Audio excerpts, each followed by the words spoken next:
Beneath a sky of endless storm clouds, the river RHIENE ran red with the blood of Rome. In just 3 days, 3 proud legions vanished, swallowed by rain-soaked marshes and the savage fury of northern tribes. Rome, once unshaken, trembled as whispers of its downfall spread like wildfire. Yet from the ashes of despair, a new fire would rise, fueled by vengeance, forged in steel. This is the tale of betrayal and redemption, of rivers turned to graveyards, in the empire that refused to die. If tales of shattered legions, fearless leaders, and empires reborn ignite your imagination, stay with us. Subscribe for more legendary battles, forgotten heroes, and the blood-soaked stories that shaped history. The river RHIENE's fury is only the beginning. The river RHIENE was a serpent of mist and shadow that autumn, its waters swollen from endless rains that lashed the frontier. The legions of Rome, ironclad and disciplined, marched along its banks with banners snapping defiantly against the howling wind. At their head rode General Marcus Varinus, a man celebrated for his past victories in Gaul, his scarred face a testament to decades of warfare. He was confident, perhaps too confident, for his orders were clear. Advance deep into tribal territory, crush the rebellion swiftly, and remind the northern tribes why Rome ruled the world. But the tribes had learned. The enemy they faced was no disorganized rabble, no drunken warriors charging blindly at Roman shields. Ragnar Wolfsbane, the warlord of the north, had forged an alliance of clans bound by blood and vengeance. He knew every forest path, every hidden bog, every twist of the RHIENE. And he had laid a trap worthy of the wolves he revered. On the first day, the skies wept without end. The rain turned the roads to rivers of mud, swallowing horses up to their knees. Legionaries trudged forward with grim determination, shields slung over their backs, their famed discipline holding, yet cracks began to form. Scouts disappeared into the mist, failing to return. Strange war horns echoed through the trees, their mournful calls unsettling even veteran soldiers. By nightfall, Varinus realized they were lost. Maps were useless in this drowning world. Landmarks were hidden beneath sheets of rain. The army set camp in a clearing, but their fires were feeble and smoke-choked, unable to pierce the cold. That night, screams rose in the darkness, an ambush on the supply train.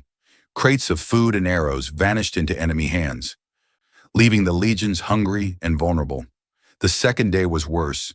The march slowed to a crawl as the men slogged through bogs that clutched at their boots like grasping hands.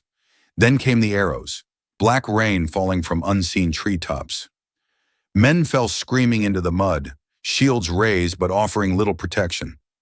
Cohorts tried to form ranks, but the terrain was chaos. Formation was impossible. Wolves howled from the forest edge, their cries blending with the screams of dying soldiers. By midday, the column fractured. Messengers failed to reach their commanders. Horns sounded conflicting orders. Varinus himself, drenched and furious, rode among his men, trying to rally them, but every hour the enemy struck, vanishing before the legions could retaliate. Morale crumbled. Whispers spread that the gods had cursed this campaign. Night brought no respite. The tribes lit fires in the hills surrounding the Romans, their silhouettes flickering like spirits in the mist. Arrows fell ceaselessly, and wounded men groaned in the darkness, unable to be retrieved. The soldiers' famed Roman discipline dissolved into desperation. Some broke ranks, fleeing blindly into the swamp, only to vanish forever. By dawn of the third day, Varinus understood the truth. They were trapped. The enemy had herded them like cattle, cutting off every route of retreat. The RHIENE itself, swollen with rain, surged like an angry god, sweeping away any attempt to cross. In a desperate council, Varinus ordered his legions to fight their way out, to carve a path through Ragnar's encirclement. The Romans advanced with a roar, shields locked, spears thrusting, but the ground betrayed them. Legionaries sank knee-deep into mud, while tribal warriors, barefoot and swift, danced through the mire. The sky darkened once more, thunder rolling like drums of doom, and the slaughter began. Men fell by the hundreds. Centurions shouted themselves hoarse, trying to hold order amid the chaos, but the formations collapsed. The tribes surged from every side, wielding axes and spears, hacking at trapped Romans who could barely lift their swords. The famed Roman eagles, the standards of their legions, were toppled, dragged into the muck.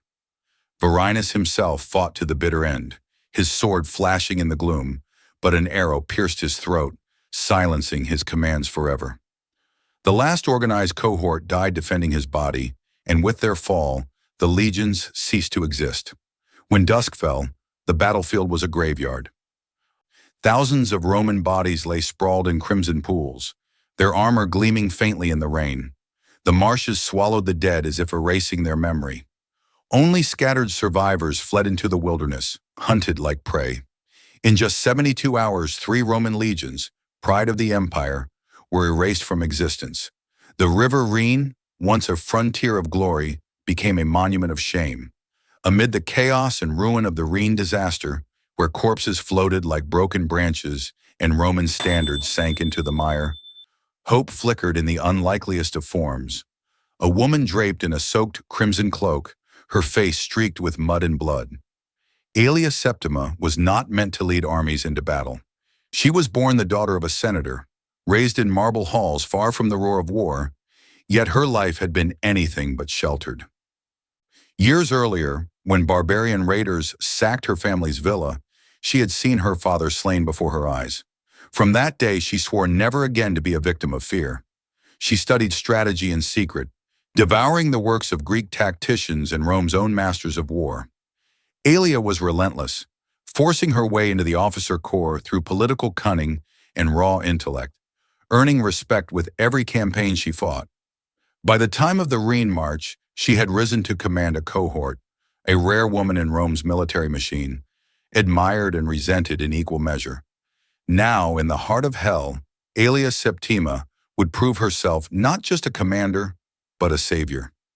The night after General Vorenus fell, the remnants of the Roman force splintered. Bands of soldiers wandered aimlessly through the swamp, hunted by Ragnar's warriors. Panic reigned. Every shadow seemed to carry death. Aelia gathered what men she could, 2 battered centuries of survivors, barely 300 strong, many wounded, all exhausted. She found them huddled in a grove, their armor caked in mud, their morale shattered. "Stand up," she barked, her voice cutting through the rain. "You are Romans, sons of the empire. Do you wish to die like dogs in this swamp, or will you fight your way home?" Some men flinched at her tone. Others spat curses, but her words struck a chord. Aelia stalked through their ranks, glaring into their hollow eyes. "Vorenus is dead," she declared, "but Rome lives in us. If you wish to live to see your wives, your children, your city, then you will obey me." Her command presence was undeniable. Slowly the men straightened, adjusting their shields and spears. A spark of Roman discipline flickered back to life. That night, Aelia plotted their escape. She studied the terrain, recalling every detail of their doomed march. The enemy had trapped them, yes, but traps were built on predictability. She would make them unpredictable. While Ragnar's forces searched for survivors in scattered pockets, she would lead her men through the marsh at night, moving silently and striking swiftly at isolated warbands to secure supplies. Their first raid came before dawn. Aelia's cohort ambushed a group of tribal scouts camped near a stream, cutting them down with brutal efficiency. They seized dried meat, water skins, and cloaks of fur. Her soldiers' spirits soared. For the first time in days, they felt like Romans again. Over the next 3 nights, Aelia led her band like a phantom. She avoided open conflict, striking only when the odds favored them. Her tactical mind shone in every maneuver, sending decoys to mislead Ragnar's trackers, lighting false campfires to lure enemies into ambushes, and moving her wounded on makeshift rafts through flooded bogs.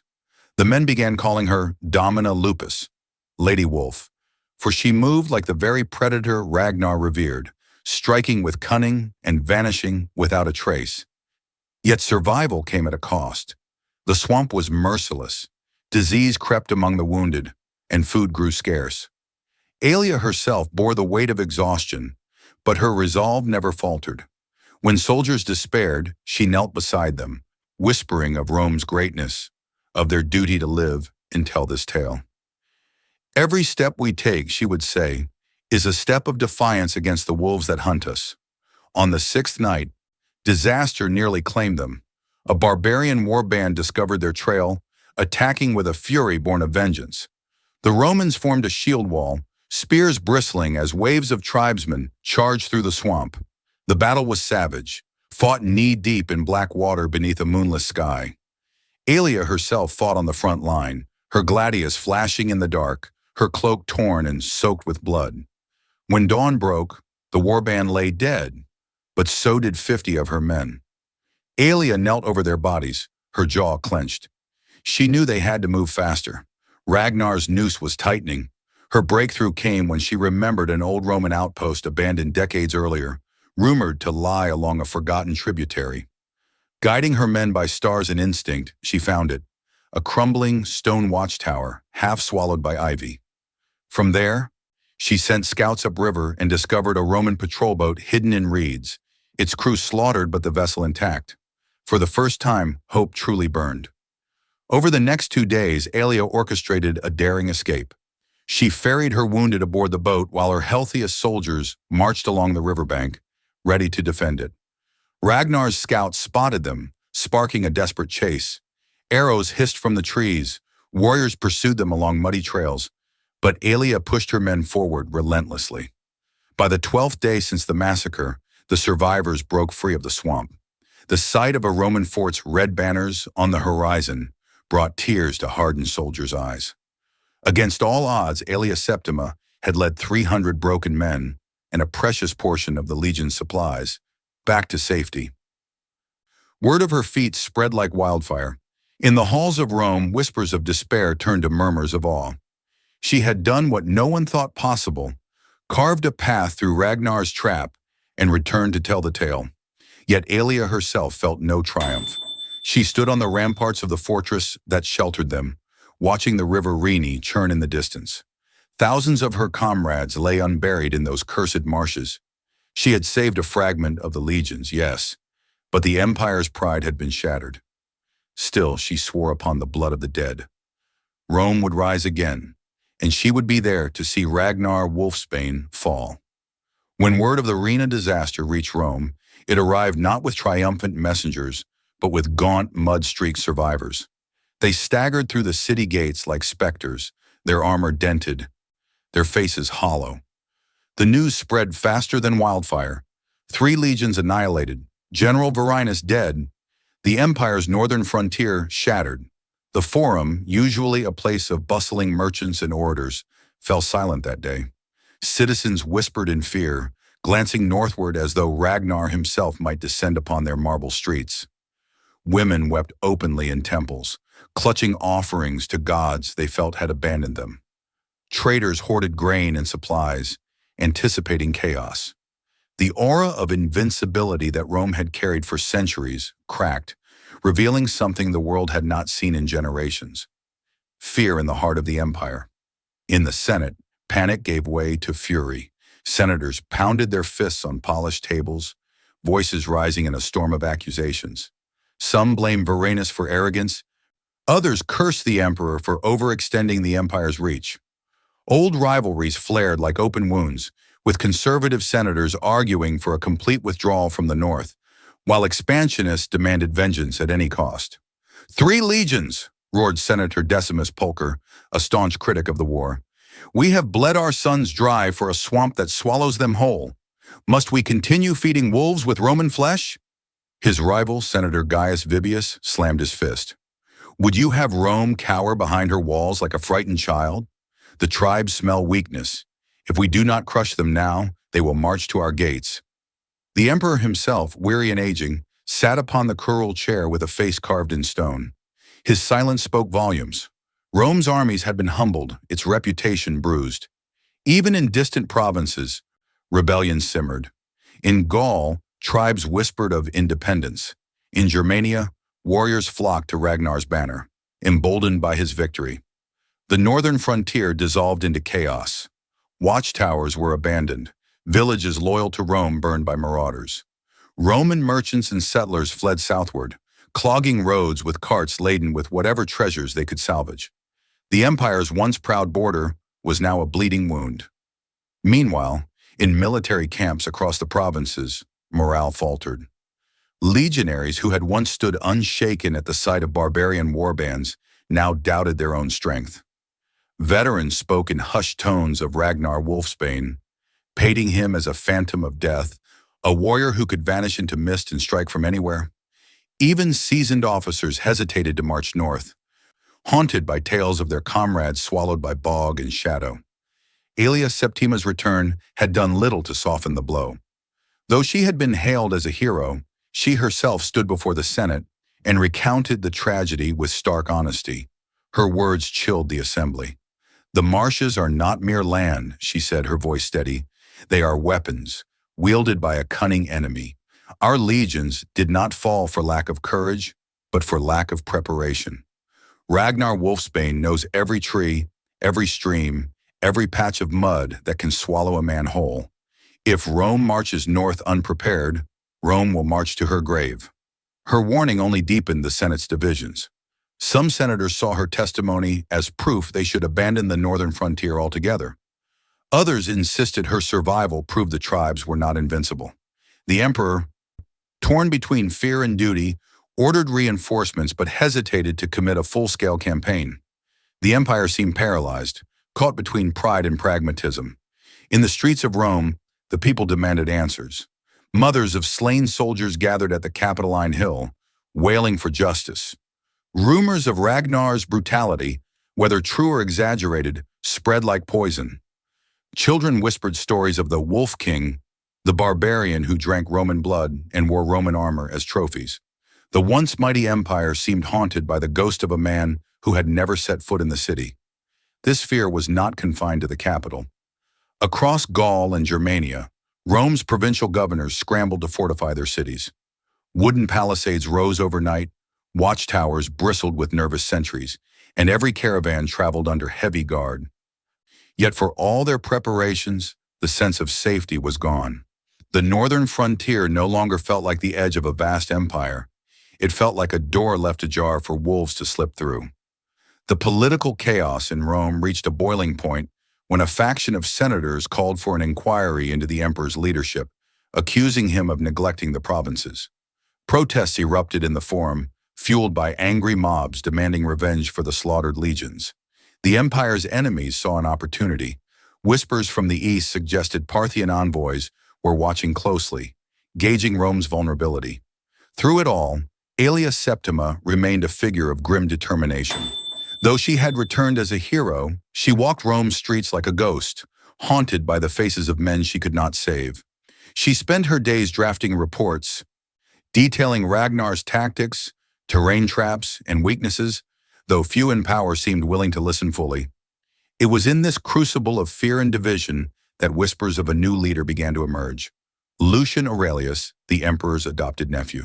While Rome's senators bickered and generals hesitated, Lucian trained tirelessly, assembling a cadre of officers and strategists.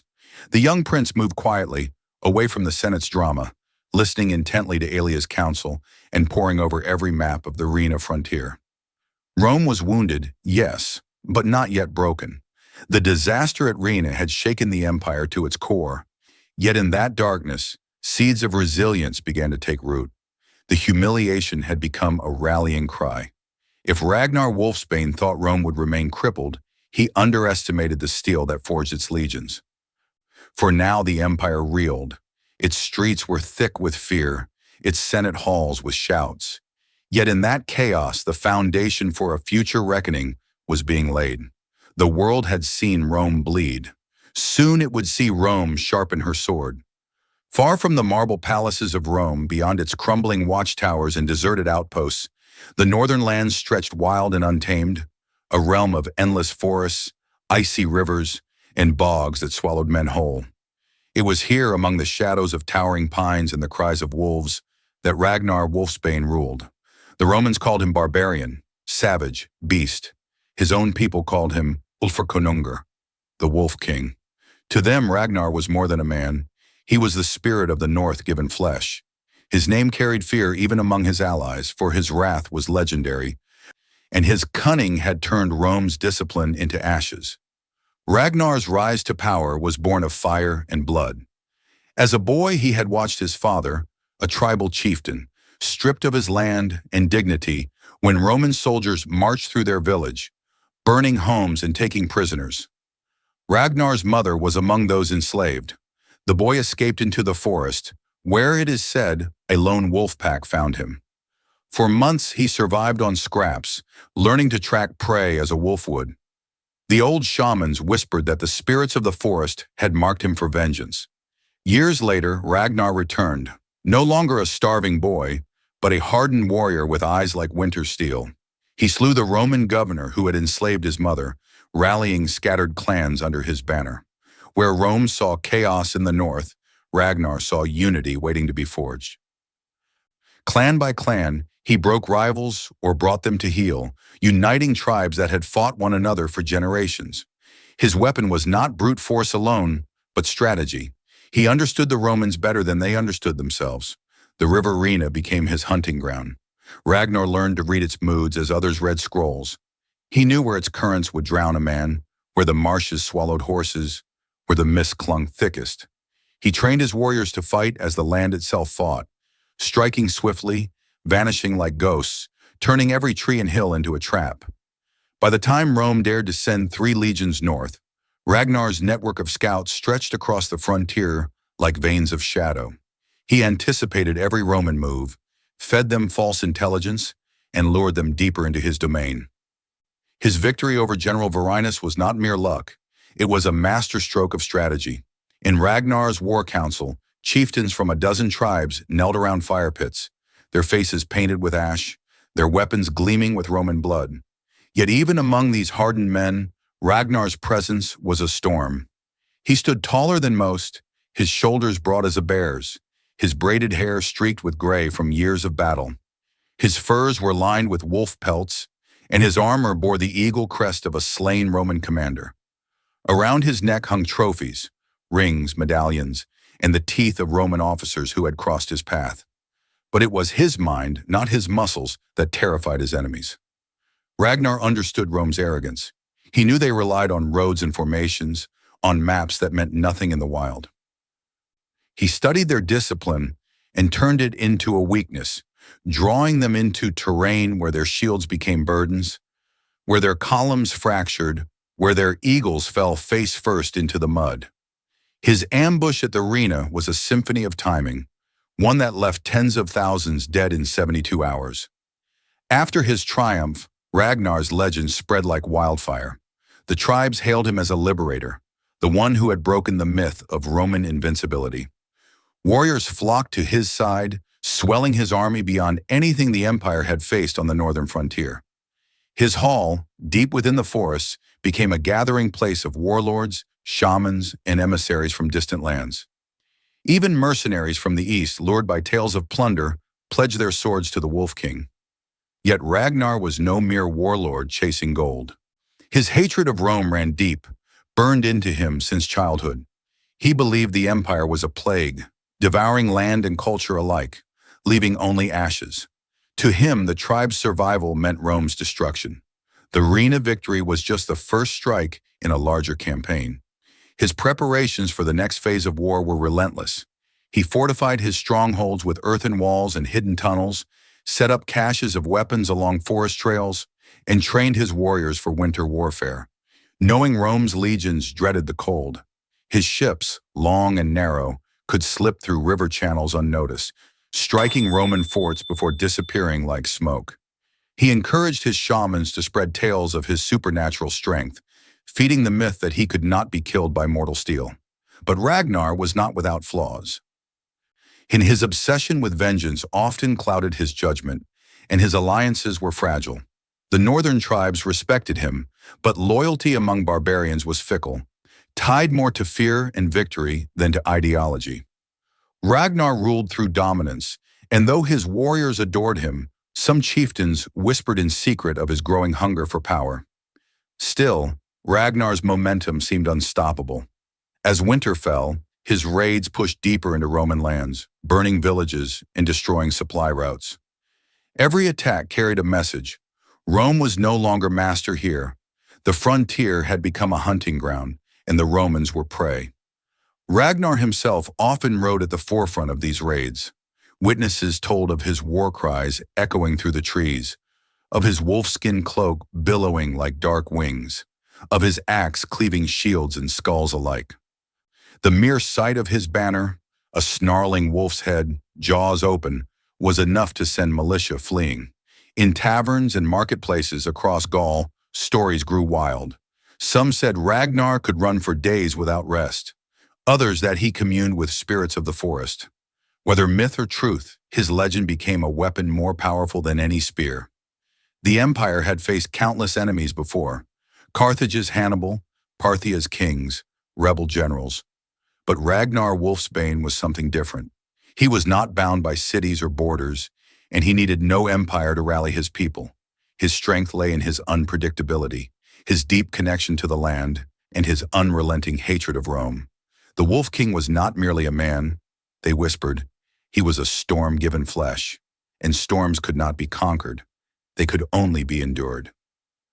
Or so the world believed, until a young Roman prince began to rise. In the shadow of Rome's shame, while senators bickered and generals hesitated, a single figure emerged, not from the hardened ranks of old war heroes, but from the bloodline of emperors.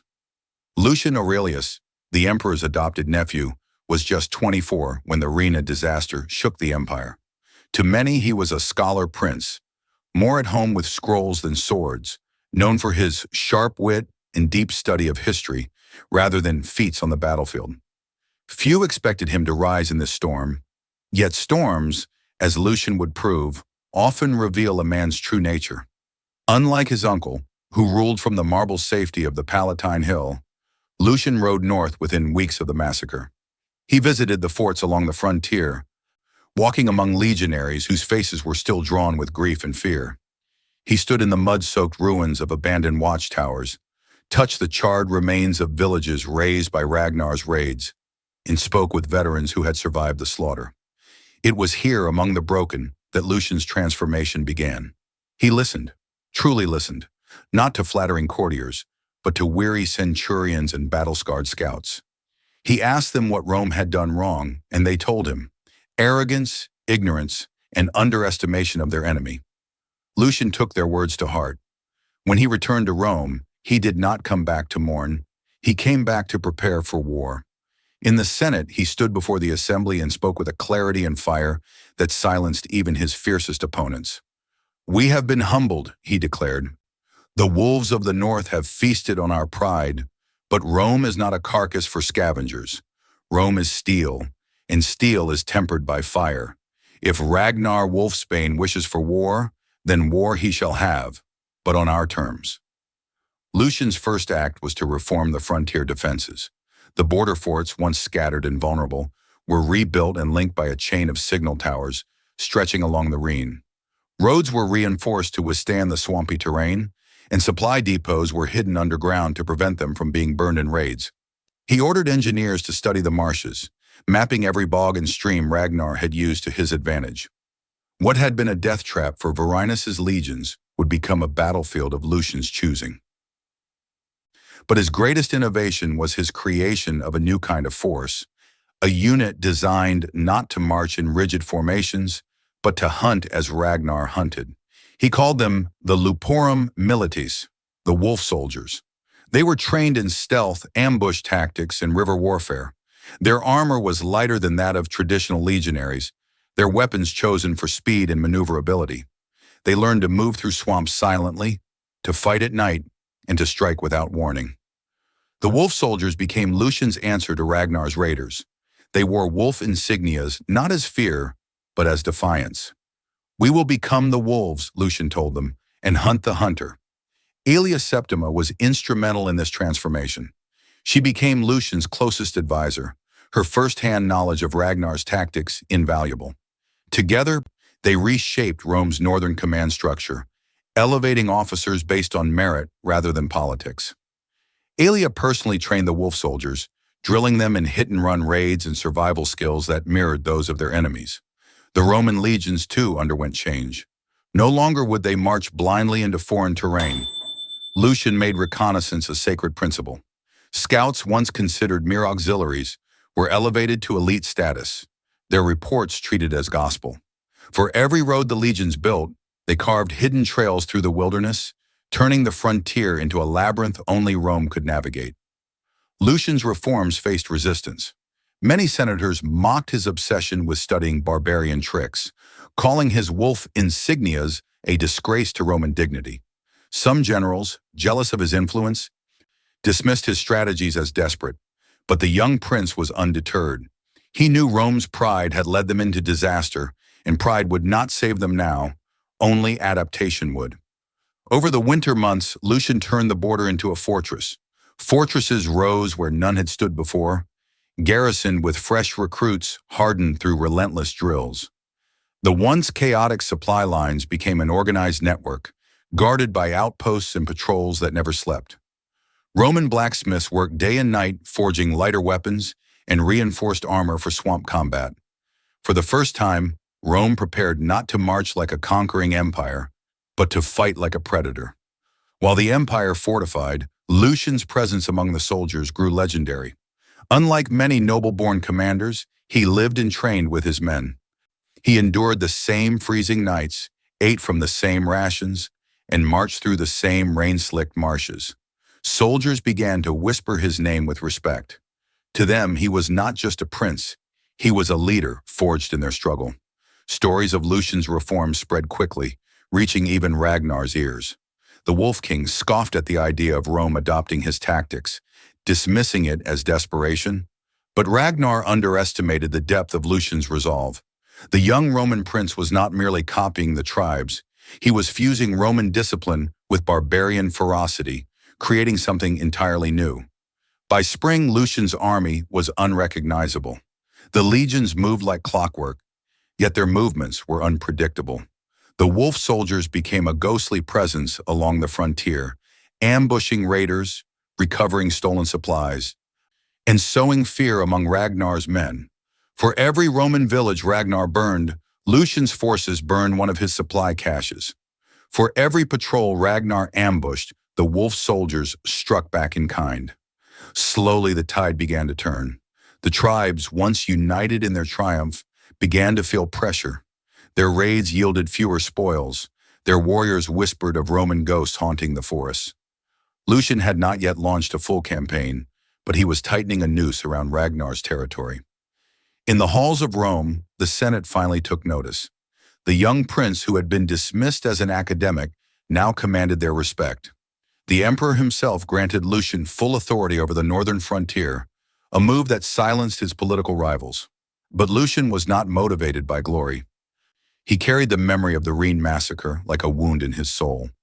He thought of Varinus, of the thousands who had died in the mud, of Aelia's haunted eyes as she recounted the slaughter. His mission was not merely conquest, it was vengeance. Ragnar had humiliated Rome, and Lucian would make the Wolf King pay in blood. As spring turned to summer, Lucian stood on the ramparts of a newly built fortress overlooking the RHIENE. The river glimmered under the morning sun, calm yet treacherous, like a predator waiting to strike. At his side stood Aelia Septima, her cloak whipping in the wind. "The empire is ready," she said quietly. Lucian's gaze hardened. "No," he replied. "The empire is hungry, and wolves do not fear other wolves."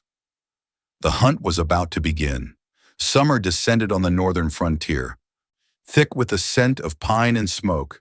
The forest, once Ragnar's sanctuary, now trembled with the march of Rome's renewed legions. The wolf soldiers had become a terror of their own, slipping through marshes like shadows, striking with brutal precision. Rome's humiliation had hardened into steel, and under Lucian Aurelius, the empire moved not with arrogance, but with lethal purpose. Ragnar Wolfsbane, still drunk on his victories, gathered his warriors in defiance. The tribes roared with war chants, convinced the Romans would crumble again if lured deep enough into their territory. But what Ragnar did not see was the trap tightening around him. Lucian had studied the Wolf King's every move, every tactic, every weakness. This was not the old Rome marching blindly into foreign woods. This was a predator stalking its prey. The campaign began with silence. No grand declarations, no show of banners. Instead, Lucian unleashed his wolf soldiers, who slipped across the arena under moonlight, severing Ragnar's supply routes and burning his hidden caches.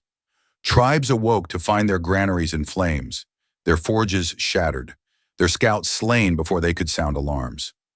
The hunter had become the hunted. Ragnar struck back, rallying his fiercest warriors to ambush Roman patrols. Yet every ambush was anticipated, every trail led to another trap. Lucian's scouts had mapped the terrain so thoroughly that Ragnar's forest became his prison. Skirmish after skirmish drained the tribe's strength, and whispers of fear spread among the warbands. The Romans know the woods better than we do. As autumn approached, Lucian launched his masterstroke. Instead of a single invasion force, he divided his army into 3 spearheads, each moving with precision through the swamps and ridges Ragnar once used to his advantage. The main legion advanced slowly, drawing Ragnar's attention, while the wolf soldiers and auxiliary cavalry swept around his flanks, cutting off retreat routes. The final confrontation came at Varg Pass, a narrow valley surrounded by black pine and jagged cliffs. Ragnar believed he had chosen the perfect place to ambush Lucian's main force. Fires were lit along the ridges, drums thundered through the mist, and tribal warriors swarmed down like wolves. But this time, the Romans were ready. The legions locked shields, their formations flexible and disciplined even on uneven ground. Javelins rained down in deadly precision, cutting through Ragnar's charging lines. At Lucian's signal, war horns sounded from the hills. His hidden forces surged down upon Ragnar's rear, trapping the tribes between steel walls. What followed was a slaughter. Ragnar's warriors fought with savage fury, but their ferocity met the cold precision of Rome's reborn army. The wolf soldiers, cloaked in gray furs, hunted Ragnar's champions one by one, striking like phantoms in the smoke. Ragnar himself carved a path through Roman ranks, his axe splitting shields, his roar shaking the battlefield. But Lucian had anticipated this moment. He met the Wolf King head-on, armored in blackened steel, his eyes burning with the memory of the RHIENE massacre. The two clashed in a brutal duel, steel against steel, strength against strategy. Ragnar fought like a beast cornered, but Lucian's training and composure turned the tide. In a final, decisive strike, Lucian drove his gladius through Ragnar's chest, ending the reign of the Wolf King. The tribes broke. Some fled into the forests, others dropped their weapons and begged for mercy. By nightfall, the valley was littered with bodies, the mist heavy with the stench of blood and smoke. Rome had avenged its humiliation, and the Rhine frontier was theirs once again. But Lucian did not celebrate. Standing over Ragnar's fallen body, he felt no triumph, only a grim understanding. This victory had not restored Rome's old glory. It had forged something new. The empire had been humbled, reshaped, and reborn. When Lucian returned to Rome, the city erupted in celebration. Crowds hailed him as Imperator Luporum, the Emperor of Wolves, and senators scrambled to pledge loyalty. Yet Lucian refused the laurels of conquest. He knew the frontier would never be truly safe. Wolves would always stalk the edges of empire. What mattered was not a single victory, but the transformation of Rome itself. Under his leadership, the empire abandoned its arrogance. Frontier defenses remained strong, and the wolf soldiers became a permanent legion, their tactics studied and revered. Lucian's reforms ensured that never again would Rome underestimate its enemies. And so the RHIENE frontier, once a graveyard of Roman pride, became a symbol of resilience. Travelers would pass through Varg Pass and see the stone pillars erected by Lucian's orders, carved with a single inscription. Here fell Ragnar Wolfsbane, breaker of legions. Here Rome rose from ruin, tempered by fire. Aelia Septima, standing at Lucian's side, watched the empire's transformation with quiet pride. She had seen Rome at its lowest, and now she witnessed its rebirth. Lucian himself remained a figure both revered and feared, a scholar turned warrior whose legend grew with every telling. The story of Ragnar's defeat spread beyond the empire's borders, carried by merchants and travelers. To some it was a warning. The Romans had learned to hunt as wolves. To others it was a tale of hope, a reminder that even in the darkest hour, Resilience could forge legends. In the years to come, Lucian would continue to strengthen Rome, building alliances, training armies, and fortifying borders. Yet he never allowed monuments to his own glory. Instead, he honored the fallen of the RHIENE, ensuring their names would never fade. The RHIENE War had begun with humiliation and loss, but it ended with rebirth. Lucian Aurelius had transformed the empire, proving that Rome's strength did not lie in arrogance, but in its ability to adapt, endure, and strike back with precision. As winter fell on the frontier, soldiers patrolled the newly fortified roads, torches flickering in the mist. The wolves of the north had been slain, but their memory lingered like a shadow on the edge of the empire. Lucian often stood alone on those ramparts, gazing into the dark forest beyond. He knew another enemy would rise one day, another storm would come, but Rome was ready, and when the wolves came again, they would find the empire not a wounded beast, but a predator reborn.